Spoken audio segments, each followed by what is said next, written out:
Almina air crash report shows pilot was qualified and jet was airworthy. Government agrees to enact Freedom of Information Act.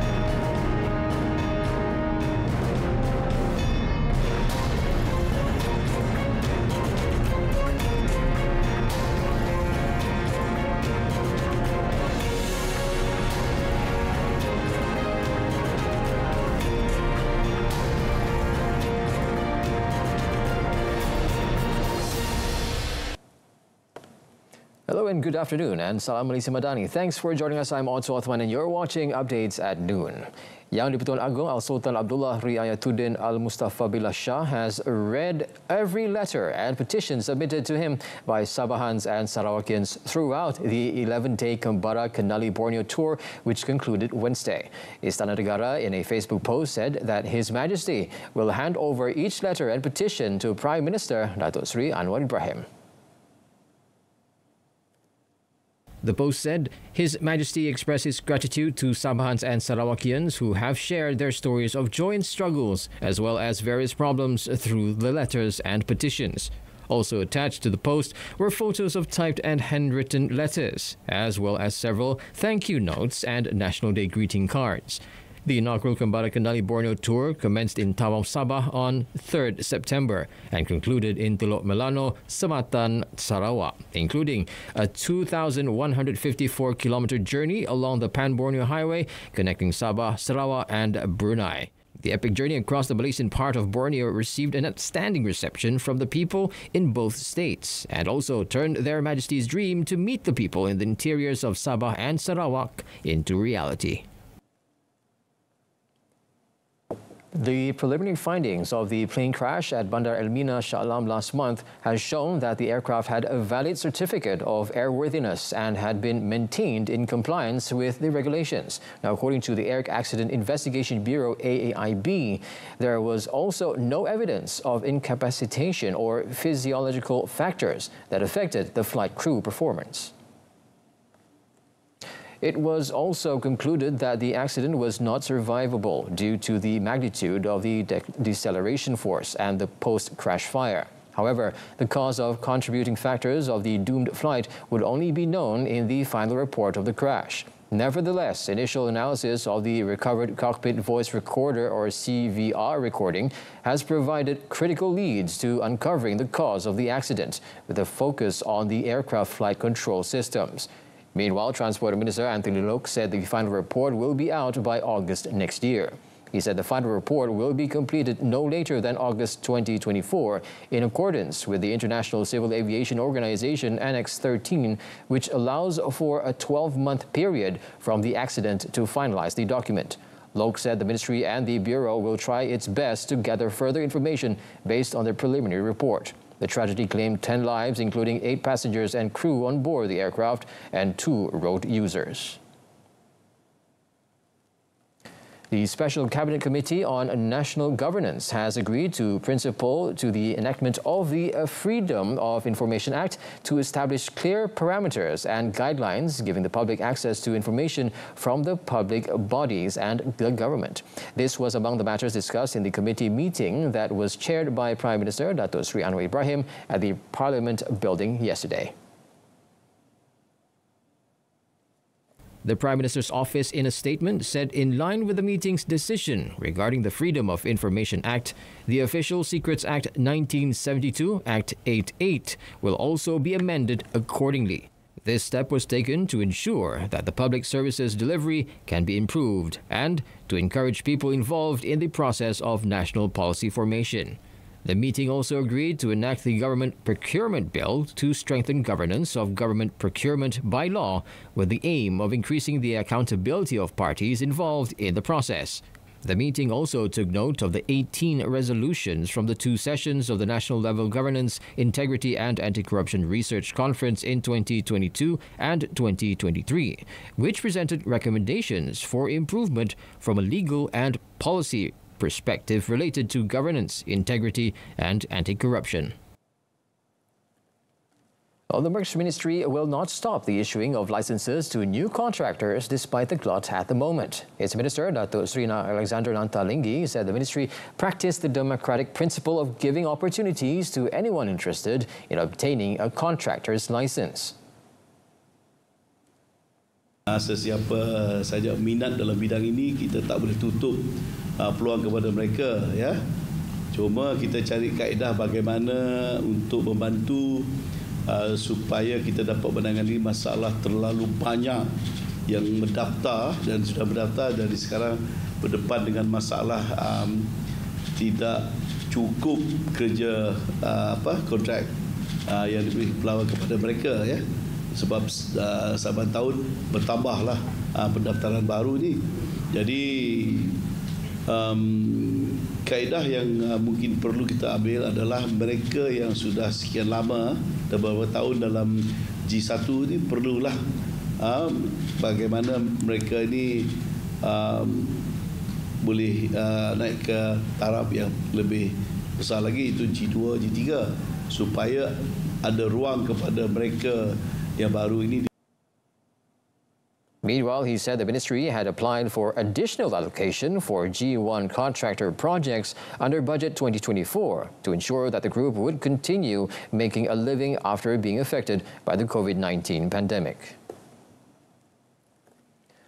Bursa Malaysia stayed higher at mid-morning on bargain hunting. At 11:01 a.m., the Bursa Malaysia KLCI gained 3.50 points to 1,453.08 from yesterday's close of 1,449.58.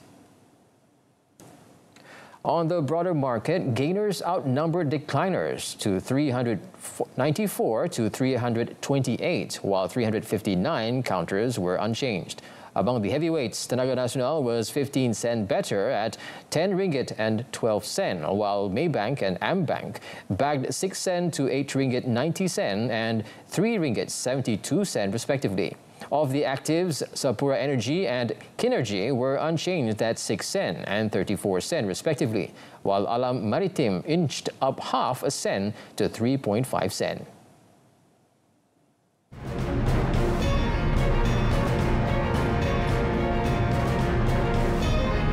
Coming up next, police say no to rally in Kuala Lumpur tomorrow as organizers left out names and venue.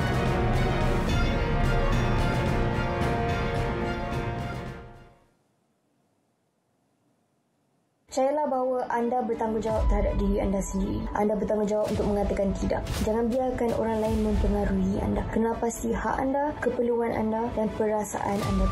Hanya sekali ia boleh meragut. Welcome back. The Royal Malaysia Police RMP have been informed by Norwegian security forces regarding the arrest of a man believed to be a Malaysian in Oslo, Norway, on suspicion of being involved in espionage. Home Minister Datuk Sri Saifuddin Nasution Ismail said the police would examine all information received and were ready to cooperate in the investigation. Saya telah diberi taklimat oleh Tan Sri Ketua Polis Negara berkenaan dengan latar belakang kes itu, tapi kami masih lagi menunggu maklumat lengkap. Maksudnya pihak berkuasa Norway telah notify pasukan keselamatan kita, memaklumkan tentang status individu yang berkenaan, latar latar belakang dan sebagainya, serta dengan segala bukti-bukti yang mereka pilih untuk berkongsi dengan kita. The minister said the police would use all the necessary instruments to help investigate the case as it involved ties with another country and the sensitivity of the matter with regard to espionage or eavesdropping. In another note, Datuk Sri Saifuddin said Malaysia is committed to implementing the aspects outlined in the United States Department of State's Trafficking in Persons report to move out of the Tier 2 watch list. Kemudian tidak dibayar upahnya. He said Malaysia's success of being on the Tier 2 watch list indicated that some aspects outlined by the US DOS previously had been complied with. Saya zahirkan keyakinan saya bahawa kita bergerak di atas landasan yang betul. Pemerhatian dalam laporan antarabangsa ini, yakni dari Jabatan Negara Amerika Syarikat ni, dia sangat precise. Indikator apa dia nak kita capai. Yang terpenting adalah kita berjaya mengesan, mengenal pasti kes yang berlaku. Lepas kita kesan kes pemerdagangan, kita kesan kes buruh paksa, kerja tak bayar upah sebagainya, kita ambil tindakan mengikut kerangka undang-undang kita. Siasat, kertas siasatan, charge, sehinggalah sabitan. Itu komponen penting yang mereka ukur. He said that the police investigation or rare earth element exploration in Kedah proved that the government was serious in dealing with the issue of human trafficking and forced labor practices in the country. A total of 52 suspects were arrested and further investigation confirmed the existence of forced labor practices in the case. The Royal Malaysian Police, or PDRM, rejected an application to hold a rally tomorrow due to the organisers leaving out certain details in their submission. According to Bukit Aman Criminal Investigation Department Director Datuk Sri Muhammad Suhaili Muhammad Zain, among the details that were not included were the location and names of the rally organisers. Tidak ada ketetapan daripada pihak penganjur itu sendiri. So ini mungkin akan menyukarkan ramai pengguna jalan raya, itu hujung minggu dan sebagainya. We don't want to go overreact on. We will prepare ourselves seperti mana yang saya rasa aspirasi pihak kita, aspirasi kerajaan juga. Kita tidak mahu menyusahkan orang ramai. Ya. Tak mahu menyusahkan orang ramai. Selagi ketenteraman awam itu tidak terjejas, kita akan mengambil tindakan undang-undang yang sepatutnya, yang telah pun pihak penganjur tahu. Mereka tahu akan implikasi undang-undang ini. Ya? Okey. Lagi, because this is not the first time. Earlier, the media reported that the police had received 6 reports regarding the organisation of the rally. In another development, police detained blogger Badrul Hisham Shaharin, or better known as Cikgu Bad, last night for refusing to cooperate with the police over an investigation carried out by the police on him. The detention was to assist investigations related to a statement that touched on a border conflict between Malaysia and Indonesia, purportedly belonged to a leader and exposing a major confidential document that belonged to a government department on social media. Datuk Sri Suhaili said police had received 6 reports. 5 investigation papers related to the case have been opened. Kita telah cuba memanggil beliau beberapa kali untuk datang memberi kerjasama untuk perkembangan percakapan, tapi beliau gagal. Malah kita telah pun mengambil tindakan untuk memudahkan notis di bawah Seksyen 111 Kanun Prosedur Jenayah. Beliau menerima notis tersebut dan menandatangani notis tersebut, namun menyatakan keengganan beliau untuk datang ataupun hadir ke balai, mana-mana balai yang berdekatan untuk dirakamkan percakapan beliau. He said the failure of Cikgu Bar to assist the police to complete their investigation in the case that involved him was like challenging the law of the country and the police. Asked if the arrest was related to the proposed Perhimpunan Selamatkan Malaysia, Datuk Sri Suhaili clearly denied such notion.